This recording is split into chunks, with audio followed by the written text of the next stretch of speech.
Hello बच्चों, good morning. तो आज हम बिहार बोर्ड का class 10th chapter number 11, chapter का नाम हो गया नौबत खाने की इबादत। इसका लेखक हो गया यतेंद्र मिश्र। तो आज हम चैप्टर नंबर 11 चैप्टर स्टार्ट करेंगे। लेकिन स्टार्ट करने से पहले हम आपको बता दें, अगर आप अभी तक पिछला चैप्टर कवर नहीं किए हुए हैं तो पहले पिछला चैप्टर कवर कीजिए, उसके बाद फिर यहाँ आइएगा।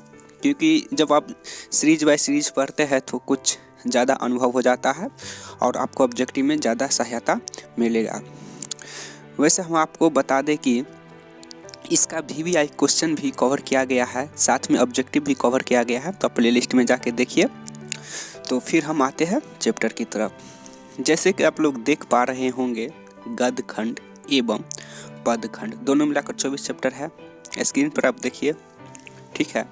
दोनों मिलाकर 24 चैप्टर हैं। तो आप इन्हें याद कर लीजिए। याद कैसे करना है?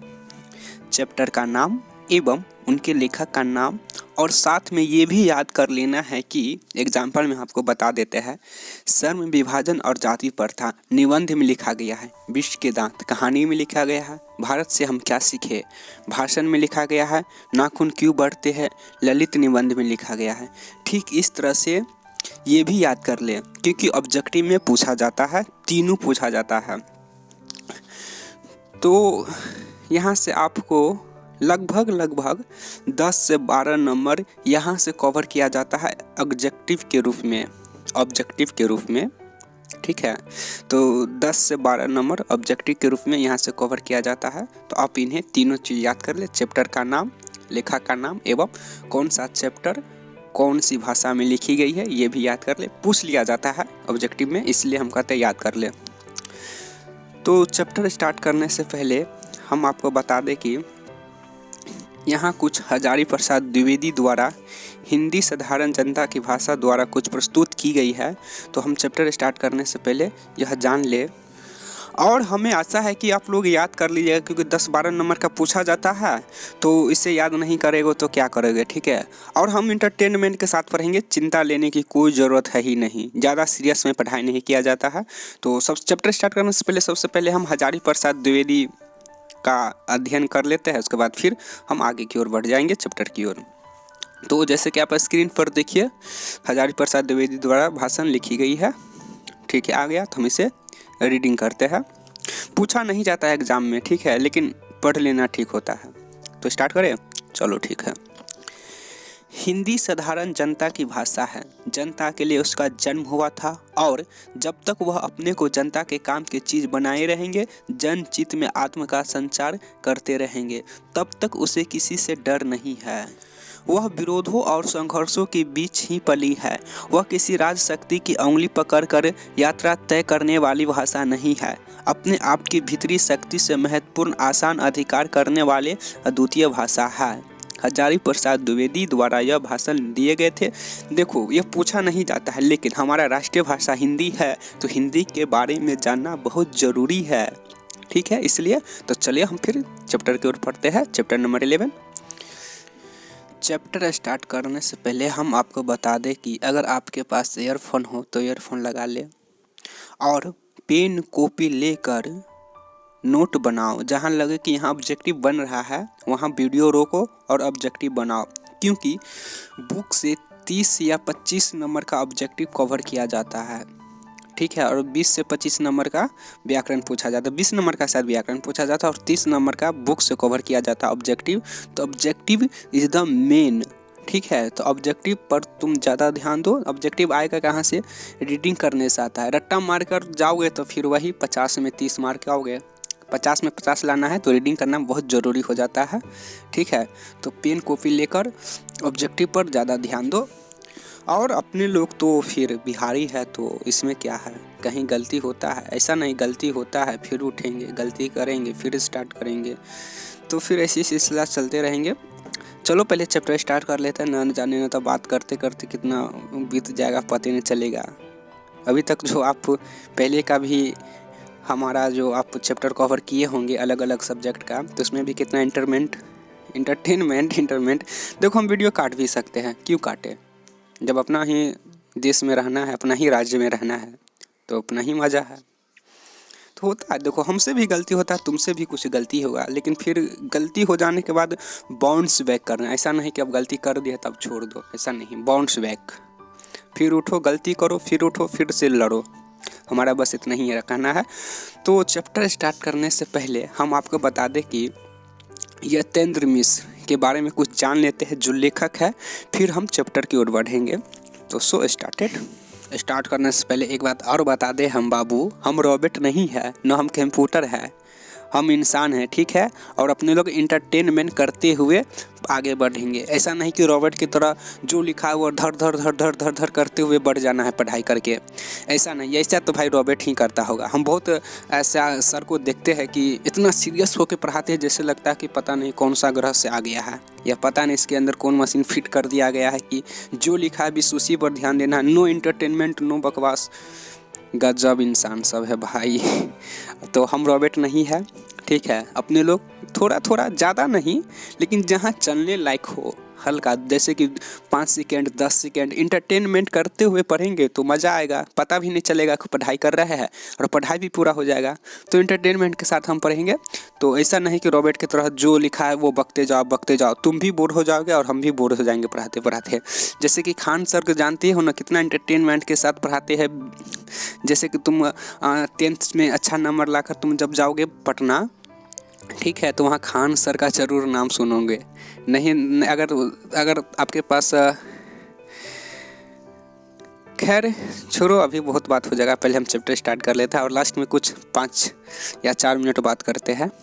तो इंटरटेनमेंट के साथ पढ़ना है, कोई रॉबोट की तरह नहीं पढ़ाई करना है। अगर हम चाहेंगे तो ये सब का है, वॉइस एडिटिंग भी कर सकते हैं, लेकिन कुछ नहीं होता है। चलो इतना देखेंगे तो फिर मज़ा ही नहीं आएगा। इंटरटेनमेंट के साथ पढ़ो यार, मज़ा ही आता है।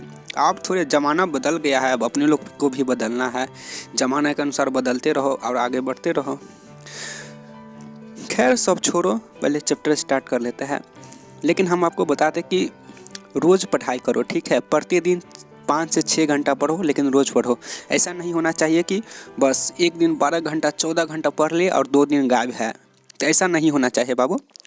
रोज़ पढ़ो, थोड़ा थोड़ा ही पढ़ो, लेकिन रोज़ पढ़ो। कंटिन्यू पढ़ाई स्टार्ट रखना ही एक महत्वपूर्ण विद्यार्थी का कला है। 2 ही घंटा 4 ही घंटा पढ़ो, लेकिन रोज़ 4 ही घंटा पढ़ो।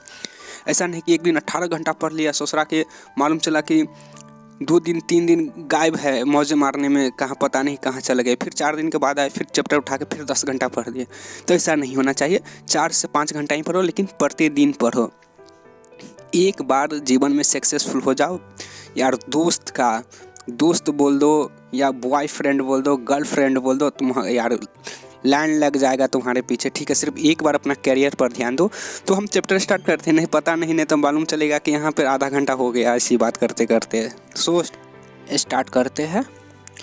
यतेंद्र मिश्र का जन्म सन 1977 ईस्वी में अयोध्या, उत्तर प्रदेश में हुआ। उन्होंने लखनऊ विश्वविद्यालय लखनऊ से हिंदी भाषा और साहित्य में MA किया। वे साहित्य, संगीत, सिनेमा, नृत्य और चित्रकला के जिज्ञासु अध्येता हैं। वे रचनाकार के रूप में मूलतः एक कवि है। उनके अब तक 3 काव्य संग्रह, यदा कदा, अयोध्या तथा अन्य कविताएं और डायरी पर आलाप प्रकाशित हो चुके हैं। कलाओं में उनकी गहरी अभिरुचि है। इसका ही परिणाम है कि उन्होंने प्रख्यात शास्त्रीय गायिका गिरिजा देवी के जीवन और संगीत साधना पर एक पुस्तक गिरिजा लिखी। भारतीय नृत्य कलाओं पर विमर्श की पुस्तक है देवप्रिया, जिसमें भरतनाट्यम और ओडिसी की प्रख्यात नृत्य गान सोनल मान सिंह से यतेंद्र मिश्र का संवाद संकलित है। यतेंद्र मिश्र ने स्पीक मैके के लिए विरासत 2001 के कार्यक्रम के लिए रूपकर कलाओं पर केंद्रित पत्रिका धाती का संपादन किया है। संप्रति वे अर्धवार्षिक पत्रिका सहित का संपादन कर रहे हैं। वे साहित्य और कलाओं के संवर्धन एवं अनुशीलन के लिए एक सांस्कृतिक अन्यास विमला देवी फाउंडेशन का संचालन 1999 ईस्वी से कर रहे हैं। यतेंद्र मिश्र ने रीतिकाल के अंतिम प्रतिनिधि कवि देवद्विज के ग्रंथावली का सह संपादन भी किया है। उन्होंने हिंदी के प्रसिद्ध कवि कुंवर नारायण पर केंद्रित 2 पुस्तक के अलावा हिंदी सिनेमा के जाने माने गीतकार गुलजार की कविताओं का संपादन यार जुलाहे के नाम से किया है। यतेंद्र मिश्र को अब तक भारत भूषण अग्रवाल पुरस्कार, भारतीय भाषा परिषद युवा पुरस्कार, राजीव गांधी राष्ट्रीय एकता पुरस्कार, राजा पुरस्कार, हेमंत स्मृति कविता पुरस्कार, ऋतु राज सम्मान आदि कई पुरस्कार प्राप्त हो चुके हैं। उन्हें केंद्रीय संगीत नाटक अकादमी नई दिल्ली और सराय नई दिल्ली की फेलोशिप भी मिली है। नौबत खाने में इबादत प्रसिद्ध शहनाई वादक भारत रत्न उस्ताद बिस्मिल्लाह खां पर रोचक शैली में लिखा गया व्यक्ति चित्र है। इस पाठ में बिस्मिल्लाह खां का जीवन, उनकी रुचियाँ, अंतमरण की बुनावट, संगीत की साधना आदि गहरे जीवनानुराग और संवेदना के साथ प्रकट हुई है। तो ये हम जान गए यतेंद्र मिश्र के बारे में। अब हम चैप्टर स्टार्ट करते हैं, तो चलते हैं चैप्टर की ओर। अगर आप नोट नहीं बना रहे होंगे तो भी आप परीक्षा में 80 से 85% हमें पूरा यकीन है कि आप ऑब्जेक्टिव में टिक मारकर जरूर आएंगे, लेकिन हमें आशा है कि आप लोग नोट बना रहे होंगे। तो फिर हम स्टार्ट करते हैं चैप्टर नौबत खाने में इबादत। ओके, स्टार्ट करते हैं। बीच में कोई बात नहीं, लास्ट में बात कर लेंगे अपने लोग, ठीक है। अरे बोर्ड पे तो एंटरटेनमेंट होता ही रहता है। चलो तो स्टार्ट करते हैं। सन 1916 से 1922 के आसपास की काशी पंचगंगा घाट स्थित बालाजी मंदिर के द्विवेदी का नौबत खाना और नौबत खाने से निकलने वाले मंगल ध्वनि अमीरुद्दीन अभी सिर्फ 6 साल का है और बड़ा भाई शम्भुद्दीन 9 साल का है। अमीरुद्दीन को पता नहीं है कि राग किस चिड़िया को कहते हैं और ये लोग हैं मामू जान वगैरह जो बात बात पर भीम प्लासी और मुल्तानी कहते रहते हैं। क्या वाजिब मतलब हो सकता है इन शब्दों का?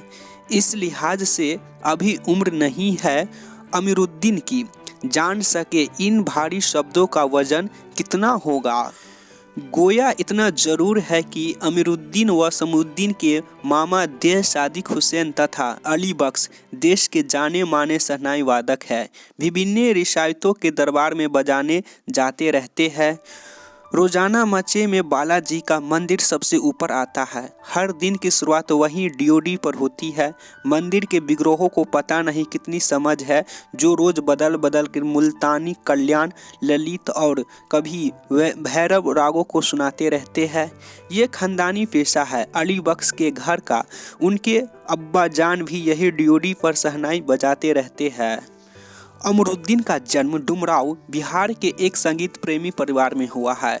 5 से 6 वर्ष डुमराव में बिताकर वह नाना के घर नलिहाल काशी में आ गया है। शहनाई और डुमराव एक दूसरे के लिए उपयोगी है। शहनाई बजाने के लिए रीड का प्रयोग होता है। रीड अंदर से पोली होती है जिसके सहारे शहनाई को फूंका जाता है। रीड नरकट एक प्रकार की घास है से बनाई जाती है जो डुमराव के आसपास की नदियों के कछाड़ों में पाई जाती है। फिर अमीरुद्दीन जो हम सबके प्रिय है अपने उस्ताद बिस्मिल्लाह खां साहब है। इनके परदादा उस्ताद सलाह हुसैन खां डुमराव निवासी थे। बिस्मिल्लाह खां उस्ताद पैगंबर बख्श खां और मिठन के छोटे साहिबजादे हैं।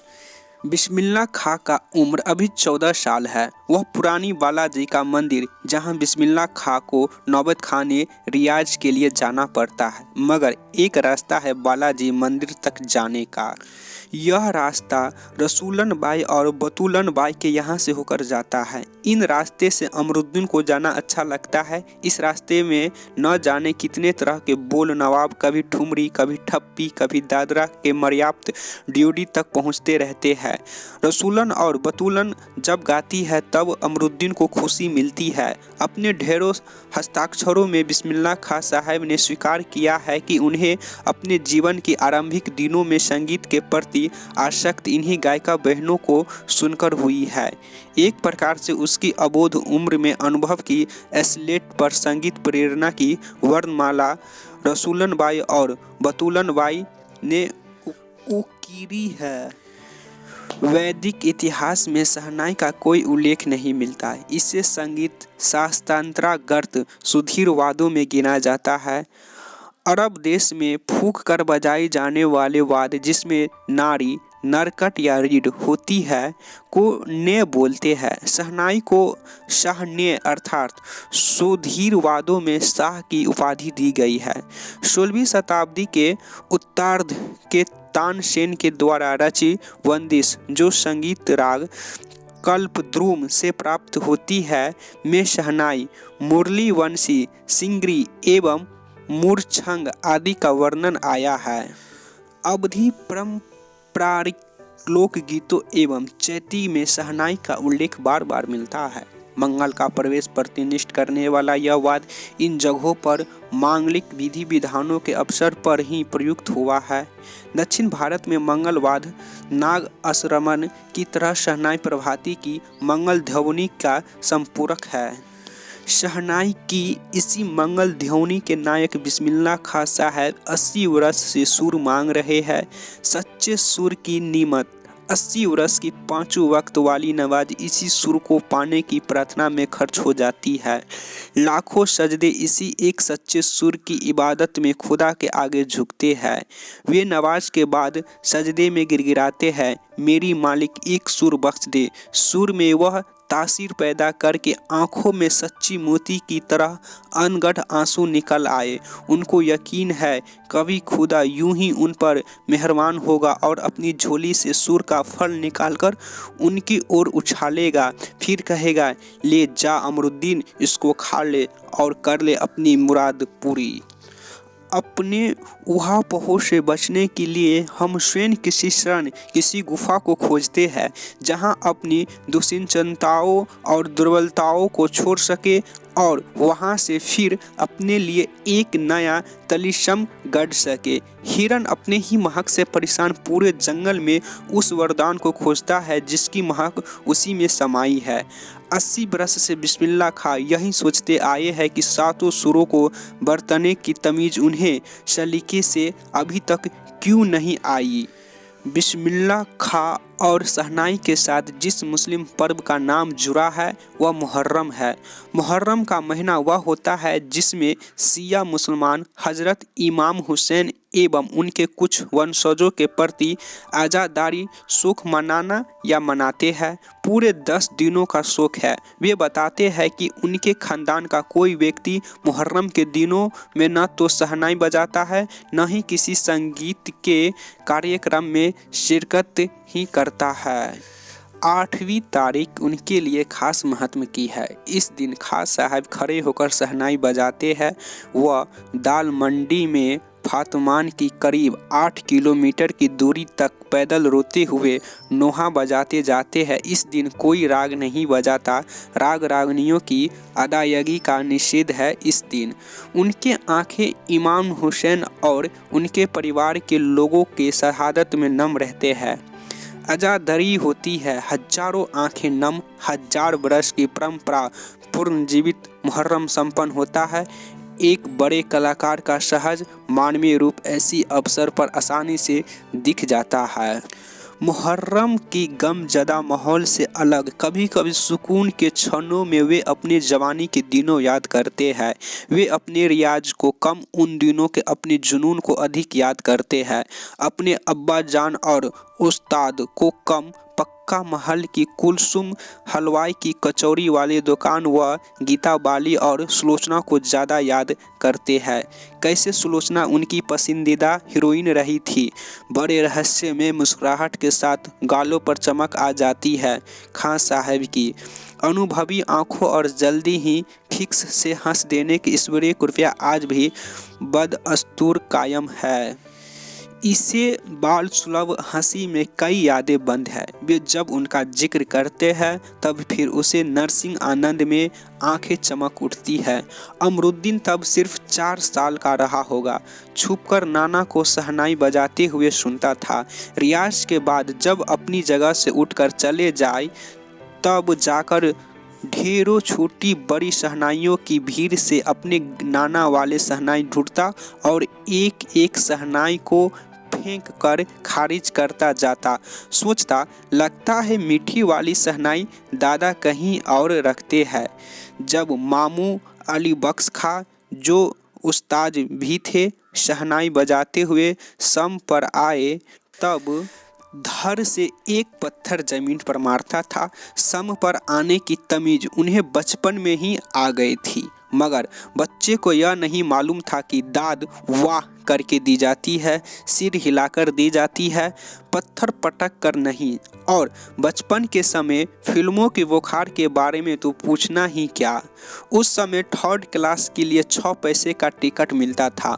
अमरुद्दीन 2 पैसे मामू से, 2 पैसे मौसी से और 2 पैसे नानी से लेता था। फिर घंटों लाइन में लगकर टिकट हासिल करता था।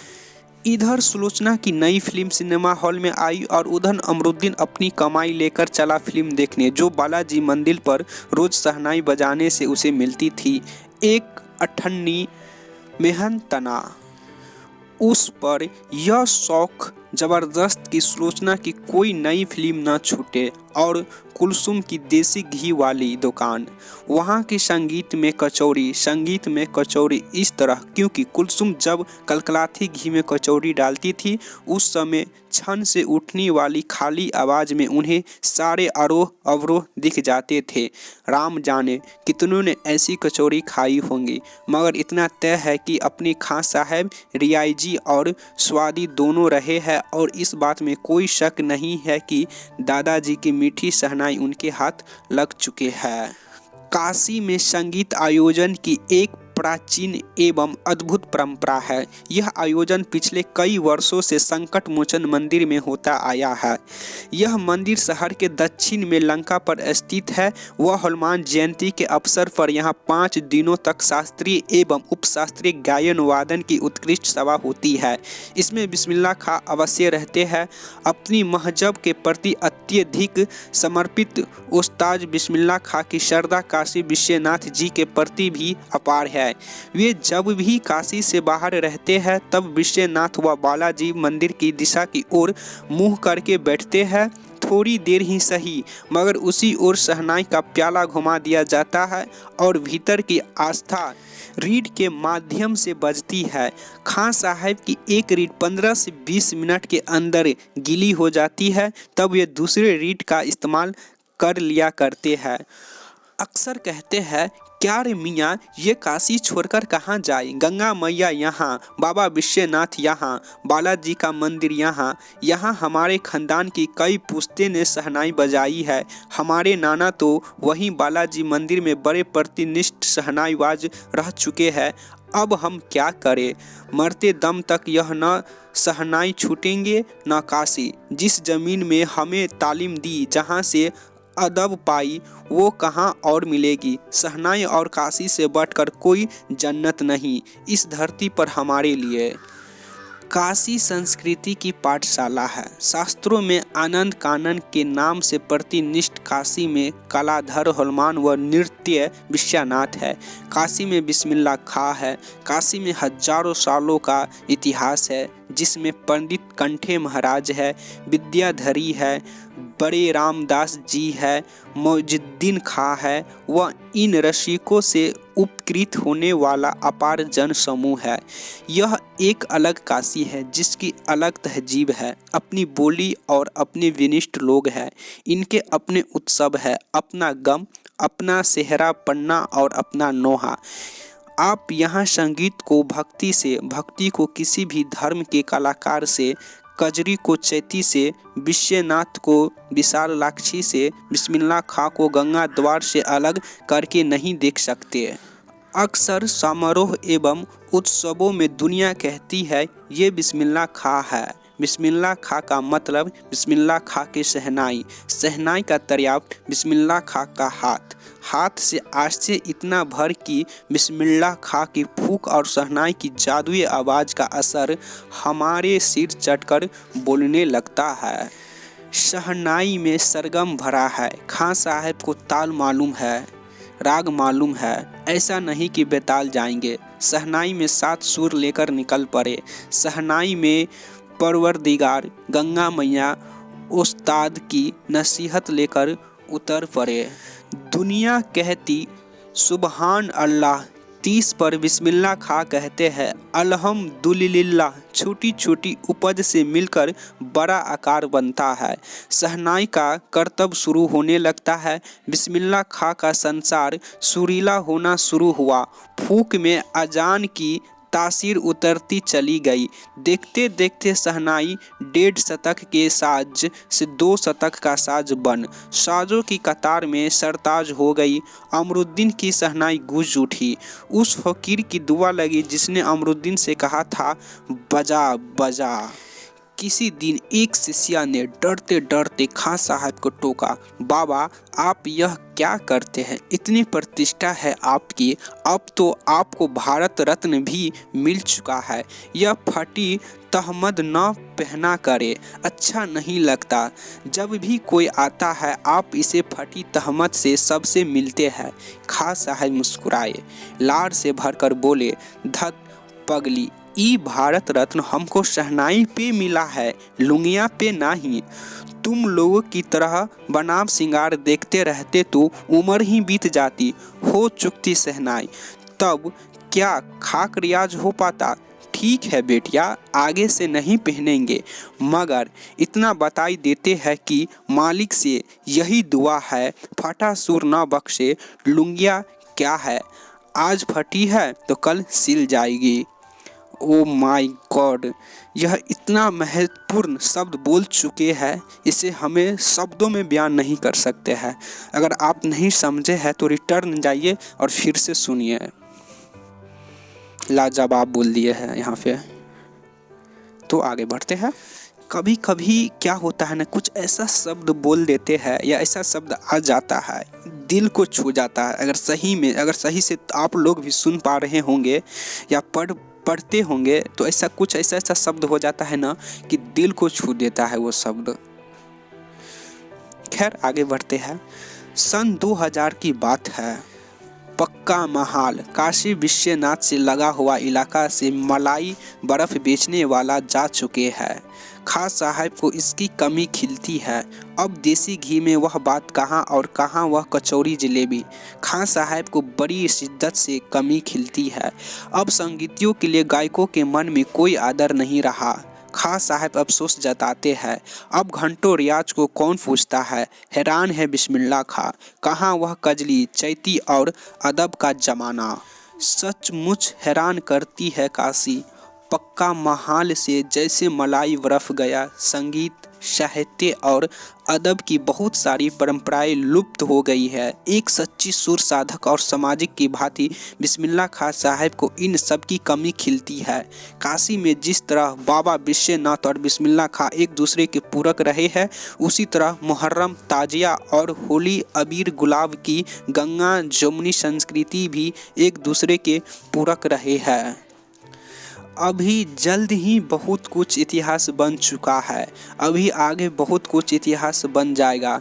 फिर भी कुछ बचा है जो सिर्फ काशी में है। काशी आज भी संगीत के स्वर पर जगती है और उसी के थापों पर सोती है। काशी में मरण भी मंगल माना जाता है। काशी आनंद कानन है। सबसे बड़ी बात है कि काशी के पास उस्ताद बिस्मिल्लाह खां जैसा लय और सुर के तामीज सिखाने वाला नवाब हीरा रहा है, जो हमेशा से दो कौमों को एक होने व आपस में भाईचारे के साथ रहने की प्रेरणा देता रहा। भारत रत्न से लेकर इस देश के ढेरों विश्वविद्यालयों के मानद उपाधियों से अलंकृत व संगीत नाटक अकादमी पुरस्कार एवं पद्म विभूषण जैसे सम्मानों से नहीं, बल्कि अपनी अजेय संगीत यात्रा के लिए बिस्मिल्लाह खां साहब भविष्य में हमेशा संगीत के नायक बने रहेंगे। 90 वर्ष की भरी पूरी वायु में 21 अगस्त 2006 को संगीत रसिकों की हार्दिक सभा से हमेशा के लिए विदा हुए खां साहब की सबसे बड़ी देन यही है कि पूरे 80 वर्ष उन्होंने संगीत को संपूर्णता व एकाधिकार से सीखने की जिजीविषा अपने भीतर जिंदा रखे। तो यह चैप्टर समाप्त हो गया है और आपसे हम यह कहना चाहेंगे कि आप इससे क्या सीखे, हमें कमेंट में बताइए और आप अगला चैप्टर कौन सा चाहते हैं वो कमेंट में लिखिए। तो फिर हम कुछ बात कर लेते हैं। तो इसमें कुछ प्रश्न बच गया है। तो प्रश्न पर कुछ बात करने से पहले हम आपसे यह कहना चाहेंगे कि सबसे पहले, चलो हम लास्ट में ही बोल लेंगे, छोड़ो। तो आप जैसे कि इसमें आप देख पा रहे होंगे कि इसमें कुछ प्रश्न है, ठीक है। जो इसमें प्रश्न है, तो सबसे पहले रुको, यह प्रश्न आप स्क्रीन पर देख लो, फिर इसके बाद हम प्रश्न के बारे में बात करते हैं। तो जैसे कि आप लोग देख पा रहे होंगे कि इसमें कुछ प्रश्न है, ठीक है। तो इसमें हम आपको बता दें कि हम बोर्ड के माध्यम से आपको सभी प्रश्न बताएंगे, ऐसा नहीं है कि हम नहीं बताएंगे। तो इसमें से हम कहना यही चाहेंगे कि इसमें से सिर्फ 3 से 4 ऐसा प्रश्न है जो कि बार बार पूछा जाता है। यह इस तरह से कि इस बार नहीं तो उस बार नहीं तो इस बार, यानी कि 3-4 साल के अंतराल करके यही 3 से 4 ऐसा क्वेश्चन है जो कि बीच में एक कर करके डाल देता। आप लोग समझ पा रहे हैं हम क्या कहना चाह रहे हैं। जैसे अब VBI क्वेश्चन भी कह ले, तो हम बोर्ड के माध्यम पर से हम आपको 9 क्वेश्चन का सब बताएंगे, ऐसा नहीं कि नहीं बताएंगे, यानी कि सब क्वेश्चन का हम आंसर बताएंगे। लेकिन जो 3 से 4 जो क्वेश्चन है उस पर हम विशेष ध्यान देंगे, ताकि बिहार बोर्ड में कहीं से भी कोई क्वेश्चन पूछे तो उसे हम कवर कर ले, पकड़ ले जड़ से, ठीक है। अपने लोग बिहारी है तो बिहारी, अपने लोग तो जो भी बोल दे सब समझ ही पा रहे होंगे। देखो हम सोचे थे कि हम दूसरा स्टेट का कवर करें, फिर सोचे कि हम बिहारी है और बिहार तो पीछा है भाई, स्टेट में सबसे पीछे बिहार है ना जी। तो अपने लोग को मेहनत करके और बिहार को आगे बढ़ाने का श्रेय हम भी करेंगे, आप भी करेंगे, और हम सब मिलकर साथ, यानी कि साथ मिलकर हम भारत को सबसे पहले तो हमको बिहार को आगे बढ़ाना है, बिहार को आगे बढ़ाने के बाद भारत को आगे बढ़ाना है, ठीक है। तो कैसे बढ़ेगा? मेहनत करेगा, कुछ बनेंगे, पढ़ेंगे, लिखेंगे तो ना आगे बढ़ेगा। ऐसे थोड़ी होता है कि खेलते कूदते रहो और भारत आगे बढ़ जाएगा, तो ऐसा नहीं है। पढ़ाई करते हैं, खूब मेहनत करो, कुछ बनो, और फिर भारत को आगे बढ़ाने में तुम भी मदद करो, हम भी मदद करेंगे, साथ मिलकर भारत को बहुत ऊंचाई तक ले जाना है। अभी तो शुरुआत हुआ है भारत को आगे बढ़ने का। ये सब तो अपनी जगह है। तो फिर हम चैप्टर पर आ जाते हैं। तो जैसे कि आप सोच पा रहे होंगे कि सर ये VBI क्वेश्चन हमें फिर कहाँ मिलेगा, तो आपको करना क्या है, चैनल सब्सक्राइब कर लो, ठीक है। और आप प्ले लिस्ट में जाओ, और प्ले लिस्ट में आपको वहाँ NCERT हिंदी क्लास 10th करके ऐसी बना होगा प्ले लिस्ट, उसमें जाना है और आपको वही प्ले लिस्ट में सब कुछ मिल जाएगा। हर एक चैप्टर का VBI क्वेश्चन मिल जाएगा, हर एक चैप्टर का वॉइस रिकॉर्डिंग मिल जाएगा, ऑब्जेक्टिव भी मिल जाएगा, उसके बाद क्या पूछा जाता है, क्या नहीं पूछा जाता है, कैसे अच्छा नंबर आता है, सब कुछ मिल जाएगा। अगर नहीं मिलेगा तो लाहे लाहे सब कुछ कवर किया जाएगा। जैसे कि हम लोग 5-6 टीम है तो वो सब बातचीत कर रहे हैं और लाहे लाहे सब कुछ कवर कर लेंगे।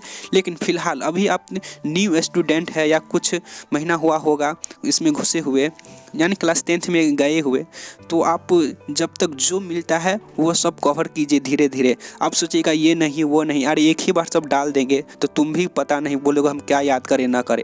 खैर ये सब तो अपनी जगह है। तो प्ले लिस्ट में आप जाइए, वहाँ पर जो सबसे पहले मिले वो सब स्लो करके धीरे धीरे कवर करो।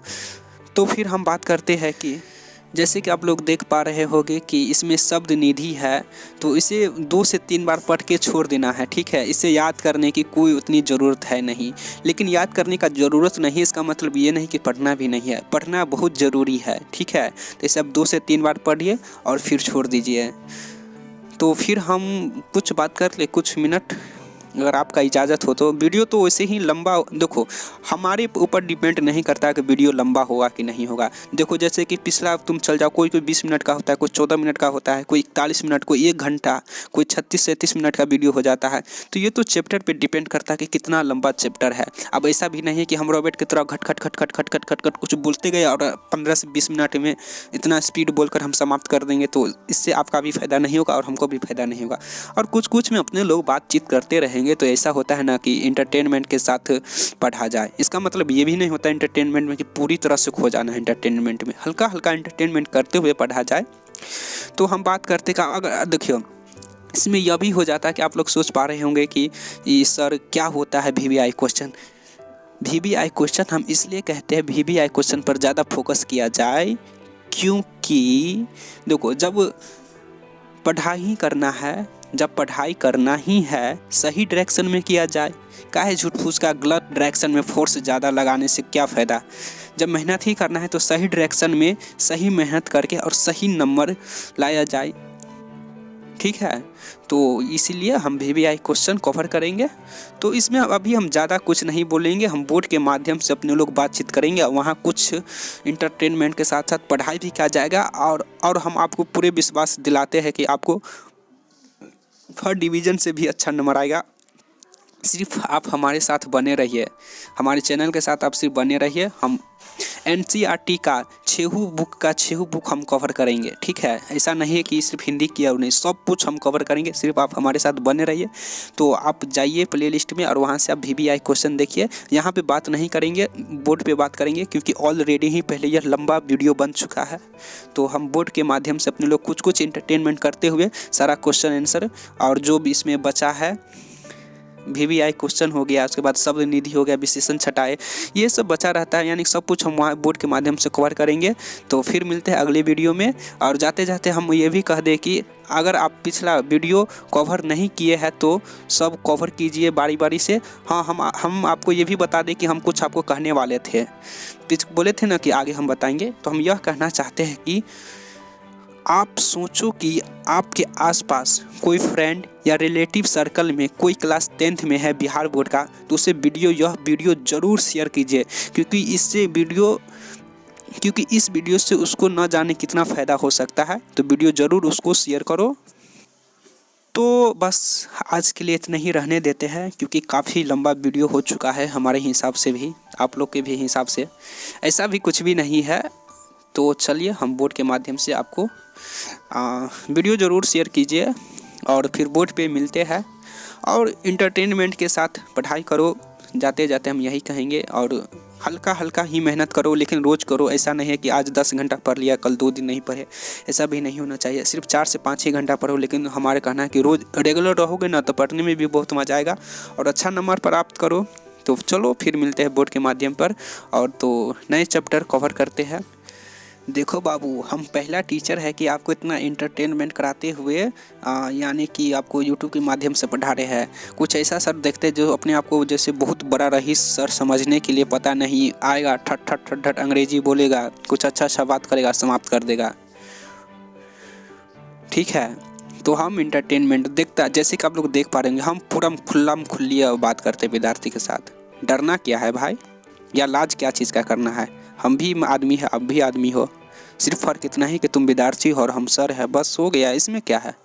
तो इतना भी बात करते हुए पढ़ाई करने में मज़ा है। और जैसे क्या देखो, कुछ भी हम भी कहीं कहीं गलती करते हैं, ऐसा नहीं कि गलती नहीं करते हैं। कहीं कहीं आवाज़ में भी आप लोग देख पा रहे होंगे कि कहीं कहीं लड़खड़ा जाते हैं, या कोई कोई शब्द ऐसा होता है कि इतना तेज़ी से बोलने के कारण कुछ छुटपुटा जाता है। तो आप लोग भी कुछ कहीं कहीं पर कुछ ऐसा होगा कि ना कि आप हार मान जाते होंगे, लेकिन उसको हार नहीं मानना है, बाउंस बैक करना है, जैसे कि हम पहले बता चुके होंगे। तो खैर, यहाँ पर हम अगर हम चाहेंगे तो पता नहीं 5 से 6 घंटा लगातार इस विषय पर बोल सकते हैं, इसलिए हम इतना ही रहने देते हैं। ऑलरेडी ही बहुत लंबा चैप्टर हो गया है। तो प्लेलिस्ट में जाओ और वीडियो शेयर करो और फिर अपना आनंद में पढ़ाई करते रहो। सिर्फ हम इतना ही कहेंगे कि रेगुलर पढ़ाई स्टार्ट रखो।